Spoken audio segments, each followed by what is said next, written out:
नमस्कार आप सभी को अमित की ओर से। और आप जम्मू 18 दिख रहे हैं सोशल मीडिया नेटवर्क। और आज जैसे कि माननीय प्रधानमंत्री श्री नरेंद्र मोदी जी ने वंदे भारत जो है ट्रेन और कटरा से जो है वंदे भारत का आज हरी झंडी दिखाकर जो है वो रवाना किया गया। और उसी पर बात करने के लिए हमारे साथ जट्टी से दिलीप पंडिता जी हैं, और जिन्होंने एक बार इलेक्शन भी जो है लड़ा है, और हमेशा ही दिलीप पंडिता जो है सोशल एक्टिविस्ट हैं, और हमेशा कश्मीरी पंडितों की बात करते हैं। सबसे पहले तो आपका बहुत बहुत स्वागत है दिलीप जी आपका। थैंक यू अमित जी, आपका बहुत बहुत धन्यवाद। तो ये बताइए, जैसे आज माननीय प्रधानमंत्री जी ने जो है वंदे भारत जो है पूरे हरी झंडी दिखाकर रवाना किया है और भारत के सपुर्द किया है, चुनाव ब्रिज जो इतना बड़ा, इस पे आप क्या कहना चाहते हैं? अमित जी, सबसे पहले मैं अपने प्रधानमंत्री जी को मुबारकबाद देना चाहता हूँ कि आज जो हमारी बहुत लंबी एक वो डिमांड थी कि कश्मीर को कन्याकुमारी के साथ जोड़ा जाए, तो वो आज सपना हमारा पूरा हुआ। नंबर एक। नंबर दो, हमें बड़ी उम्मीद थी, आज हमें बड़ी उम्मीद थी कि हमारे यशस्वी प्रधानमंत्री जम्मू कश्मीर में आए हैं और जम्मू कश्मीर एक अंग, जो कश्मीरी पंडितों का, कश्मीरी हिंदुओं का एक अंग अपने ही देश में, अपने ही राज्य में विस्थापन का जीवन जी रहे हैं। हमें बड़ी उम्मीद थी कि आज वो हमारे बारे में भी कुछ सोचेंगे, हमारी घर वापसी के बारे में भी किसी चीज का इनॉग्रेशन करेंगे। लेकिन दिल बड़ा दुखी हुआ जब उनका भाषण सुना, तो उनके पिटारे में हम कश्मीरी पंडितों के लिए कुछ भी नहीं था। ऐसा मतलब प्रतीत हो रहा है कि जो कश्मीरी पंडित है, जो कश्मीरी हिंदू समाज है, ज्यादा नहीं है आज के लिए में, 30-40 हजार लोग बचे हैं जी, ठीक है। हम उस डेमोक्रेसी की विक्टिम हैं, हम उस सेकुलरिज्म की विक्टिम हैं, जिस डेमोक्रेसी और सेकुलरिज्म का पिटारा पूरे वर्ल्ड में आज पीटा जाता है कि we are a democratic country, we are a secular country. But हमारी इस सेकुलर कंट्री में वो मेरे लिए वो सेकुलरिज्म कहां गया, मेरे लिए वो डेमोक्रेसी कहां गई? क्योंकि 35 साल हो गए। 35 साल कोई छोटा वक्फा नहीं है। आज तक जितनी भी सरकारें आई, चाहे किसी की भी सरकार हो, कोई भी सरकार आज तक कश्मीरी पंडित के प्रति कोई वफादार नहीं रही है। मैं किसका शिकार हूं? क्या मैं डेमोक्रेसी का शिकार हूं? क्या मैं सेकुलरिज्म का शिकार हूं? या मैं उस सिस्टम का शिकार हूं जो 1947 से आज तक चलता आ रहा है? क्या मैं उसका शिकार हूं? तो मुझे भी आज खुद पता नहीं चल रहा है कि मैं किस चीज का शिकार हूं। देखिए, मिलिटेंसी वो इंडिया पाकिस्तान का अपना झगड़ा है, लेकिन उस टाइम भी अगर गवर्नमेंट ऑफ इंडिया सिंसियर होती, कश्मीरी पंडित को कश्मीर से भागने नहीं दिया जाता है, कश्मीरी पंडित को कश्मीर से भागने नहीं दिया जाता। लेकिन उस टाइम भी कोई गवर्नमेंट सिंसियर नहीं थी। या मैं ऐसा मान के चल रहा हूं, उस टाइम की जो गवर्नमेंट थी वो यही चाहती थी कश्मीरी पंडित को कश्मीर से खाली किया जाए और वहां पे इस्लामिक राज्य बसाया जाए। उसके बाद गवर्नमेंट ऑफ इंडिया की क्या क्या पॉलिसियां बदली, लेकिन मेरे लिए कोई पॉलिसी नहीं बदली। मेरे लिए वही पॉलिसी रही जो 1990 में थी। और क्या सोच के इलेक्शन लड़ा था कि हमारा जो बात है कश्मीरी पंडितों की खास करके बात करें तो वो असेंबली तक या लोकसभा तक नहीं पहुंचती है? देखिए, जब मैंने पार्लियामेंट इलेक्शन लड़ा, मैंने उस जुल्म के खिलाफ इलेक्शन लड़ा जो जुल्म कश्मीरी पंडित के साथ हुआ था। क्योंकि कश्मीरी पंडित की आज तक कहीं न कहीं किसी ने भी कहीं पे कोई आवाज नहीं उठाई।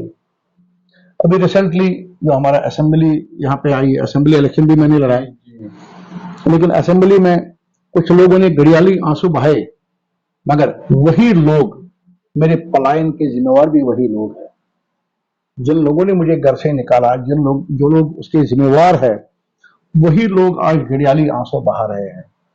तो जो मेरा दर्द है, जो मेरे शिकवे हैं, जो मेरे गिले हैं, वो गिले में किसको सुनाता है? अगर मैं पार्लियामेंट में पहुंच जाता, अगर मैं असेंबली में पहुंच जाता, तो वाकई वो जो गिले हैं कुछ और हिसाब से हम अपने गिले सरकार से करते। भाई, मैं भी इस भारत का एक देशवासी हूं, मैं भी इस भारत का एक नागरिक हूं, मेरे साथ सोचला व्यवहार क्यों? और अभी जितनी भी पार्टी हैं वो भी सभी अपने वो घड़ियाली आंसू बहाएंगे, क्योंकि पॉलिटिक्स उनकी सियासत है, सियासत पर हम कुछ नहीं कर सकते हैं। दिलीप जी, एक बार ये भी देखा गया है, कई बार आप जब कश्मीरी पंडितों की, चाहे वो जट्टी हो या रिलीफ कमिश्नर ऑफिस हो या कहीं भी, आप जब बात करते हैं तो बड़ी बार देखा गया लाउडली बोलते हैं, गुस्सा करते हैं। कई बार पब्लिक जो कहती है ये तो पागल है, ये ऐसे क्यों, ऐसा ब्लेम लगता है आपको? हाँ, देखिए वो मेरा जुनून है जी, वो मेरा जुनून है जो मेरे साथ अक्सर अत्याचार, देखा गया है। हाँ, जो मेरे साथ अत्याचार हुआ है, जो कश्मीरी पंडित के साथ अत्याचार हुआ है, जो कश्मीरी पंडित के साथ आज तक पिछले 36 साल से हुआ है, उमूमन देखा गया कि प्यार से आप किसी को समझाओगे नहीं समझता है। खासकर जो हमारी अंधी ब्यूरोक्रेसी है, जो बाहर से आई हुई है, यहाँ पर थोपी गई हमको ब्यूरोक्रेसी है, ठीक है, वो प्यार की भाषा नहीं समझते हैं। मैं गुस्सा नहीं करता हूं, लेकिन जब वो जो पीड़ा मतलब सता रही है हमें, ठीक है, 35 साल 35 साल की जो पीड़ा है, जो पीड़ा हमने मतलब टेंटों में झेली है, जो पीड़ा हमने मतलब उन कैंपों में झेली है, जहां पे पानी नहीं था, जहां पे पानी के लिए हमें 1-1 घंटे की लाइन लगानी पड़ती थी, जहां पे हम 3-3 दिन नहाते नहीं थे, 4-4 दिन नहाते नहीं थे, इस गर्मी में भी, ठीक है, वो पीड़ा मुझे कुछ अग्रेसिव बनाती है उस टाइम, क्योंकि जब वो पीड़ा मुझे याद आती है कि हम किन किन हालातों से गुजरे और हमारे साथ कौन सा सत्याला व्यवहार किया जा रहा है, ठीक है, वो पीड़ा मुझे वहां पे एक अग्रेसिव मोड में लाती है, क्योंकि मैं अकेला नहीं हूं, मेरे साथ लगभग 3 लाख कश्मीरी पंडित जो विस्थापन का जीवन जी रहे हैं, लेकिन उनको एक वॉइसलेस कम्युनिटी बना दिया है। और मैं ये चाहता हूं कि जो उनकी वॉइस है वो बड़ी आवाज, बड़ी बुलंद आवाज हो, वो बड़ी उनकी जो आवाज हो बड़ी बुलंदी से हम अपना पेश करें, ताकि जो हमारे हुक्मरान बैठे हैं, जो कानों से देखते हैं और आंखों से, जो कानों से देखते हैं और आंखों से सुनते हैं, ठीक है, उन हुक्मरानों तक, उल्टा है ये। हाँ, उन हुक्मरानों तक वो हमारी आवाज पहुंचे, क्योंकि अगर हम उनको प्यार से बोलेंगे पता नहीं कौन पागल है। तो ये दुनिया ऐसी है अमित जी कि जब तक आप अपना अंदर का दर्द बाहर नहीं निकालोगे, आपकी कोई सुनवाई कहीं नहीं होगी। दिलीप जी, अक्सर देखा गया है, मैंने भी काफी समय जो गुजारा है मीडिया लाइन में, और मैं भी जट्टी में जब से ये जट्टी टाउनशिप या इनॉग्रेशन हुई थी तब से लेकर आज तक मैं भी यहाँ कवर करता रहा हूँ, और बड़े सारे लीडर भी मैंने देखे हैं, लेकिन कश्मीरी कम्युनिटी की जो आवाज है वो दिल्ली तक पहुंचे अभी तक मुझे नहीं लगा। और साथ साथ में अभी यह कहना चाहूंगा, जब भी कोई इलेक्शन आती है, वो किसी भी सरकार, कोई भी पार्टी हो, तभी कश्मीरी पंडितों का दर्द दिखता है। और हाल ही में माता खीर भवानी जी की यात्रा जो निकली है, जो गांधरबल में होती है, हर साल होती है, वो भी मैं कवर करता हूँ, लेकिन जितनी पब्लिक वहां कम दिखी, आज लीडर वहां ज्यादा दिखे, इससे पहले नहीं दिखते थे। और ना ही मुझे लगता है कि कल के बाद जो यात्रा खत्म हुई है उसके बाद दिखेंगे। ऐसा क्यों होता है? क्योंकि आपको कश्मीरियों का दर्द तभी दिखता है जब कोई इलेक्शन आती है या माता खीरवन जी का मेला आता है। इसके पहले जो कैसे जिंदगी व्यतीत कर रहे हैं, चाहे वो जट्टी में हो, पोरखू में हो, जहां जहां भी कश्मीरी विस्थापित जो है। देखिए, कश्मीरी पंडित का विस्थापन उन्होंने एक ऐसा डोल बना के रखा है, जी, ऐसा डोल बना के रखा है कि कोई भी आता है बजा के चला जाता है। किसी भी चर्च में, किसी भी गुरुद्वारे में, वहां पे किसी भी पार्टी का फ्लैग नहीं लगता है, वहां पे किसी पार्टी का फ्लैग नहीं लगता है। लेकिन जो भी रिसेंटली हमारी खीर भवानी यात्रा की जो मेला हुआ, वहां हिंदू कम नेता ज्यादा थे, वहां पे हिंदुओं के वो लाल हमारे जो झंडे हैं, तो बेसिक पॉलिटिकल पार्टी के वहां पे झंडे लगे हुए थे। माता के दरबार में ऐसा होना चाहिए।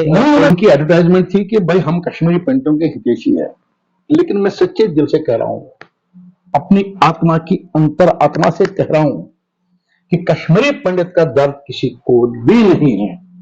अभी महबूबा मुफ्ती ने आज 35 साल बाद एक अलजी को ज्ञापन दिया है कि कश्मीरी पंडित को ऐसे बसाया जाए। मैं जो महबूबा से पूछना चाहता हूं, महबूबा जी आपको 35 साल क्यों लगे? जब आपके वालिद साहब गृह मंत्री थे, भारत के गृह मंत्री थे, उस टाइम आपको और उन आतंकवादियों का रिश्ता क्या था? जब रबिया सईद को किडनैप किया गया था, उसके एवज में हार्डकोर आतंकवादी को छोड़ा गया था, वो क्या था? वो डील थी, वो मैच फिक्स था, वो क्या था? उस टाइम आपको कश्मीरी पंडितों का दर्द क्यों नहीं याद आया? ऐसे मानो आज महबूबा जी ने एक फर्रा लिखा अलजी साहब को जी मैं कश्मीरी पंडितों की हितैषी हूं, कैसे मानूं मैं? उस फर्रे में भी उन्होंने लिखा है कि 10 मरले जमीन दी जाए, मतलब जो मेरी अपनी जमीन है उसका कहीं जिक्र नहीं है, जो मेरा अपना मकान है उसका कहीं जिक्र नहीं है। भाई इनको ठीक है, यहां से एक माइग्रेशन होगी, वहां से दूसरे माइग्रेशन वहां पे उनको कर दो। उनको कश्मीरी पंडितों का किसी को कोई दर्द नहीं है, सिर्फ एक पॉलिटिकल वेंडेटा है कि भाई हम पॉलिटिकल अपनी पॉलिटिकल सियासी पार्टी कैसे चलाएंगे, हम कश्मीरी पंडितों पर ये कैसे बनाएंगे। लेकिन जहां तक मेरा सवाल है, आज मैं महबूबा जी से पूछना चाहती हूँ, महबूबा जी जब आप सदारत में थी, आप बीजेपी के साथ गवर्नमेंट में थी, आपने उस टाइम कश्मीरी पंडित के लिए किया क्या? आप चाहती, आप उस टाइम सेंट्रल गवर्नमेंट को प्रेशराइज कर सकती थी कि कश्मीरी पंडित को हमें बसाना, कश्मीरी पंडित की रिलैक्सेशन की, लेकिन आपने उस टाइम किया क्या? आज आप घड़ियाली आंसू बहा रहे हो, आपको पता है कि मैं आप पावर से बाहर हूं, मेरी कोई सुनने वाला नहीं है, चलो मैं यहां से एक और विक्टिम कार्ड खेलती हूं। लेकिन मैं आज आपको बताता हूं कि विक्टिम के साथ विक्टिम कार्ड मत खेलिए। कि क्या लगता है आपको, क्या कश्मीरी पंडित कोई एक दिन डाल के जो है एक समय आएगा कि अपने घर वापस कश्मीर जा पाएगा? क्या देखिए मुझे कश्मीरी पंडित का कश्मीर जाना एक सपना है, एक सपना रह जाएगा, क्योंकि सीधी सी बात है, मैं लाग लपेट नहीं करना, मैं कोई सियासत नहीं खेलना चाहता हूं। 35 साल से जिस समाज ने इस भाई को नहीं पूछा कि मेरा एक भाई यहां रहता था, उस भाई के लिए उसने नहीं पूछा। इंडिविजुअली हमारी टर्म्स बहुत अच्छे हैं, हमारे रिलेशन बहुत अच्छे हैं, बट जहां तक कलेक्टिवली आ जाता है वहां पे आज तक उस भाई को किसी ने पूछा नहीं। इसका मतलब यही है कि वो लोग नहीं चाहते हैं कि कश्मीरी पंडित वापस आ जाए, वो लोग नहीं चाहते हैं। एक दिन हमारे माननीय अशोक कोल जी ने एक स्टेटमेंट दिया था कि कश्मीरी पंडित तब जाएगा जब कश्मीरी मुसलमान चाहेगा। जिसने मुझे घर से निकाला, क्या वो ये चाहेगा कि मुझे उसको अपने हिस्से में बराबर का हिस्सेदार बनाना पड़ेगा? जो मेरी एम्प्लॉयमेंट है उसमें मुझे हिस्सेदार बनाना पड़ेगा? जो उसने मेरी जमीन ग्रैब की है उसको वापस करनी पड़ेगी? क्या वो ऐसे चाहेंगे? नहीं चाहेंगे। क्या कलीदी आपको लगता है कि क्या कश्मीर के सभी मुसलमान एक जैसे हैं, या कुछ लोग बुरे भी हैं कुछ अच्छे भी हैं? क्योंकि अभी हाल ही में देखा गया है कि जब माता खीरवानी जी की यात्रा हुई तो जितने भी कश्मीरी पंडित जो गए हैं उनका वेलकम किया गया, और बड़ा ही मतलब उनका वेलकम अच्छे से किया उन्होंने। कि मेरा मानना है every Kashmiri Muslim is not terrorist. Yes yes, ये मेरा मानना है। बिल्कुल। कश्मीर में ऐसे भी, आप भी कश्मीर जाते होंगे अक्सर बीच बीच में। कश्मीर में ऐसे भी मुसलमान हैं जो हिंदुस्तान के लिए जान देना चाहते हैं, जो जान देने के लिए तैयार है, लेकिन उन लोगों की भी आवाज ऐसे दबी है, वो अपनी आवाज नहीं उठा सकते हैं। मैं आपको अपनी मिसाल देता हूँ, खुद की मिसाल देता हूँ। अगर मैं अभी आपके साथ बात कर रहा हूँ, उसका क्रेडिट भी एक मुसलमान को ही जाता है जिसने मेरे को जिंदा रखा अभी तक, जिसकी वजह से मैं जिंदा हूँ।